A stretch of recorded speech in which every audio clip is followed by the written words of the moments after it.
நண்பர்கள் அனைவருக்கும் வணக்கம். இன்னைக்கு நம்ம இந்த வீடியோல தமிழகத்தில் மீண்டும் பல மாவட்டங்களில் கனமழை என்ற தகவல் வெளியாகியுள்ளது. ஸோ அதை பத்தி தான் இப்ப நம்ம பார்க்க போறோம். தெற்கு அந்தமான் கடல் மற்றும் அதை ஒட்டிய பகுதிகளில் ஒரு வளிமண்டல மேலடுக்கு சுழற்சி நிலவுகிறது. இதன் காரணமாக தென்கிழக்கு மற்றும் அதை ஒட்டிய மத்திய கிழக்கு வங்கக்கடல் பகுதிகளில் இன்று புதிய காற்றழுத்த தாழ்வு பகுதி உருவானது.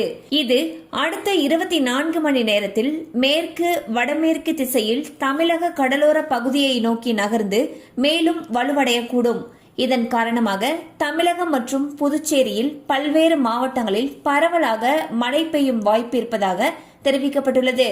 குறிப்பாக நீலகிரி, கோயம்புத்தூர் மலைப்பகுதிகள், ஈரோடு, திருப்பத்தூர், வேலூர், ராணிப்பேட்டை ஆகிய மாவட்டங்களில் கனமழை பெய்யக்கூடும் என்று கணிக்கப்பட்டுள்ளது.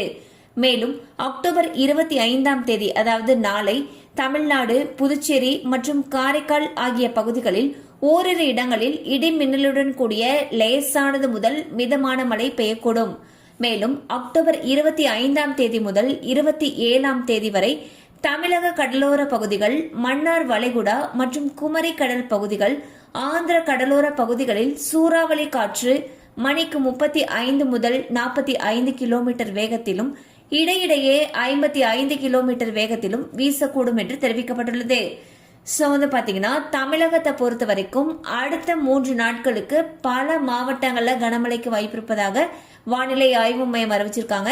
குறிப்பாக கடலோர பகுதிகளில் சூறாவளி காற்று வீசும்னு சொல்லியிருக்காங்க. ஸோ அங்க இருக்கக்கூடிய மக்கள் எச்சரிக்கையாக இருக்கணும்னு சொல்லியிருக்காங்க. ஸோ மழை அதிகமாக பெய்யும் பட்சத்தில் அந்த பகுதிகளில் இருக்கக்கூடிய பள்ளி கல்லூரிகளுக்கு விடுமுறை விடப்படுவதற்கான வாய்ப்புகளும் அதிக அளவில் இருக்கு. கண்டிப்பா இந்த அப்டேட் உங்களுக்கு பயனுள்ளதா இருந்திருக்கும் நம்புறோம். மேலும் இது போல அப்டேட்ஸ் உங்களை உடனே ரீச் ஆகணும்னு நினைச்சீங்கன்னா நம்ம சேனலோடு தொடர்ந்து இணைந்திருங்கள்.